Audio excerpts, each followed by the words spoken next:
Last weekend, Boy Scout Troop Adventure Crew 444 from Jacksonville, Maryland, drove 4.5 hours to go caving in the mountains, Appalachian Mountains of West Virginia. Here's the younger patrol, the Pedros, getting ready. They've got their helmets on, some of them, with the lights, getting ready to go caving. Here's the older crew, mostly venture crew members, 14 and over, co-ed crew, also ready to go.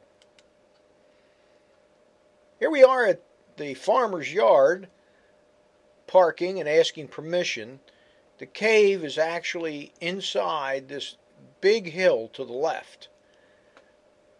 It's size of several gymnasiums. Was used for parties 100 years ago for 400 or 500 people. In order to gain access to the cave, we had to hustle up this fairly steep incline, and the entrance is over here about halfway up the hill on the left. We had to stoop down and crawl down in the hole. And once we got past a few bats, we were inside.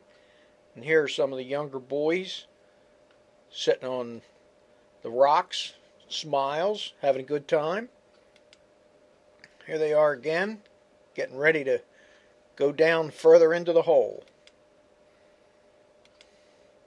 Here's one of the more inspired adult leaders. Here are our guides. We had 6 guides for a crew of 17. 30-year professionals, some of them. They've been in hundreds of caves.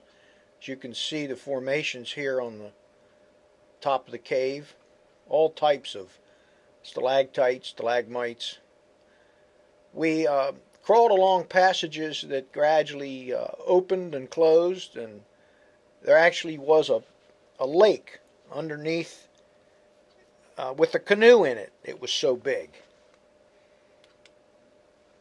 Here's one of the younger scouts squeezing through a tiny area. Can't say that the older adults were thrilled about those tight squeezes, but the boys and young ladies certainly loved it. Time came for a little rest. As you can see, we got a bit muddy, and it's very tiring. Hard on the legs and shoulders, squinching around in those tight spaces. After we did 2 caves, one in the morning and one in the afternoon, we came back to a very nice 4-H campsite, cooked over open fire.